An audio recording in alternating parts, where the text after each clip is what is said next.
தரமான பிஓபிஎஃப் சிஸ்டர்னே கேட்டு வாங்குங்க. தரமான பிஓபிஎஃப் ஜெஸ்டா. தரமான பிஓபிஎஃப் ஜெஸ்டா.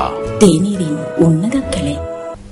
நாட்டின் தென்மேற்கு கரையோர மாவட்டங்களில் மழை பெய்வதற்கான சாத்தியங்கள் காணப்படுவதாக வளிமண்டலவியல் திணைக்களம் எதிர்ப்பு கூறியுள்ளது. வானிலை தொடர்பான மேலதிக தகவல்களை வழங்குகின்றார் திணைக்களத்தின் மட்டக்களப்பு மாவட்ட வானிலை அதிகாரி கே சூரியகுமாரன்.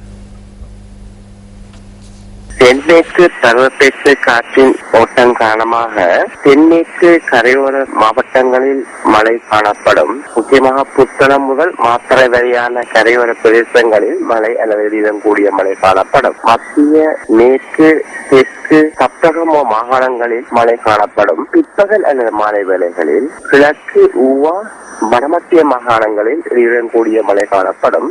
மத்திய மலைப்பிரதேசத்தில் மேற்கு சரிவுகளிலும் நாட்டை சூழ உள்ள பகுதிகளிலும் இன்று தென்மேற்கு பருவப்பேச்சு காற்று சற்று பலம் கொண்டதாக இடையிடையே காணப்படும். கடல் பிராந்தியங்களில் புத்தளம் முதல் காலியூடான மாத்தறை வரையான கடல் பிரதேசங்களில் மழை காணப்படும். கடல் பிராந்தியங்களில் காற்றின் வேகமானது மணிக்காலத்துக்கு 30 கிலோமீட்டர் முதல் 50 கிலோமீட்டர் வரையான வேகத்தில் தென்மேற்கு திசையில் இந்த காற்றை வீசும். இந்த காற்றின் வேகமானது சில நிறுத்தங்களில் அம்பாந்தொட்டை ஊடான தொத்துவில் வரையான கடல் பிரதேசம் மற்றும் புத்தளம் முதல் யாழ்ப்பாணம் ஊடான திருகோணமலை வரையான ஆழ்கடல் பிரதேசங்களில் 60 கிலோமீட்டர் வரை அதிகரித்து வீசலாம். இந்த அம்பாந்தொட்டை முதல் தொத்துவில் வரையான ஆழ்கடல் பிரதேசம் மற்றும் புத்தளம் முதல் யாழ்ப்பாணம் ஊடான திருகோணமலை வரையான ஆழ்கடல் பிரதேசங்கள் சற்று கொந்தளிப்பாக காணப்படும்.